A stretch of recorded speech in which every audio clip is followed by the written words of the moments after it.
Hi everyone. Today we're going to take a deeper look at the code syntax feature. The code syntax is used to create limitations and rules for the ID codes of your database items. For example, such rules can be used to force the use of a minimum or maximum number of characters, a subset of characters, or forbid some of them. Creating a syntax rule requires a good knowledge of regular expressions, which will not be covered in detail in this video. A regular expression is a sequence of symbols used to identify a text string. Each symbol has a well-defined meaning. For example, the circumflex accent identifies the beginning of a string.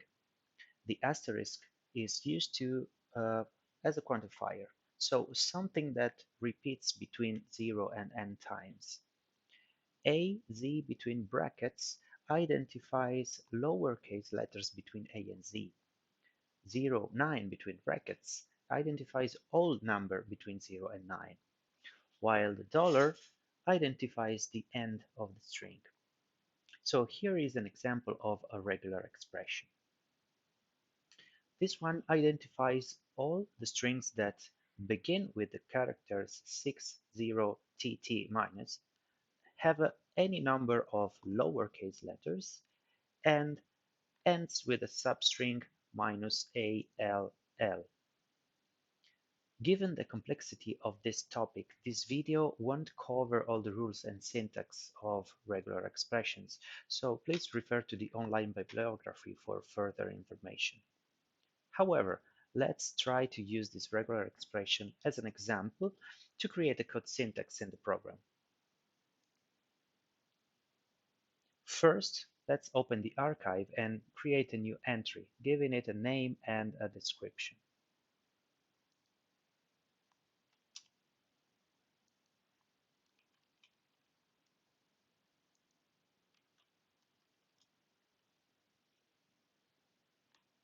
Then we choose which type of items this rule will apply to, and then we write the chosen rule in the syntax field.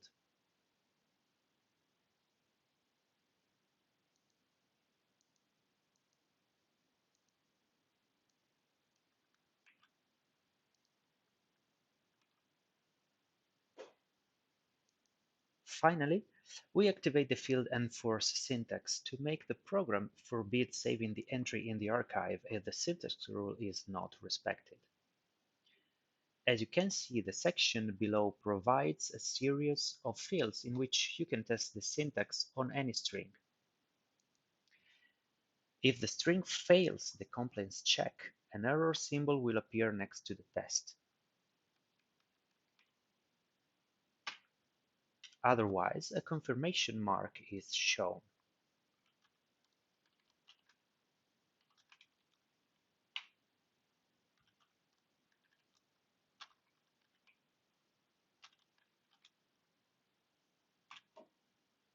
Let's see an example on a real item.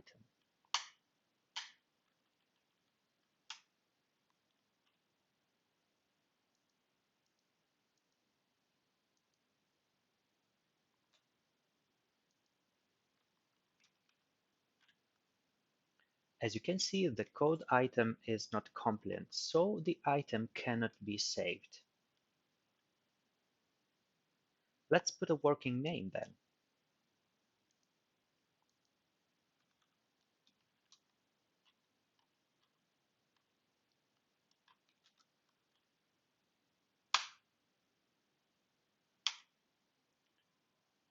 Thank you for your time and see you on the next video.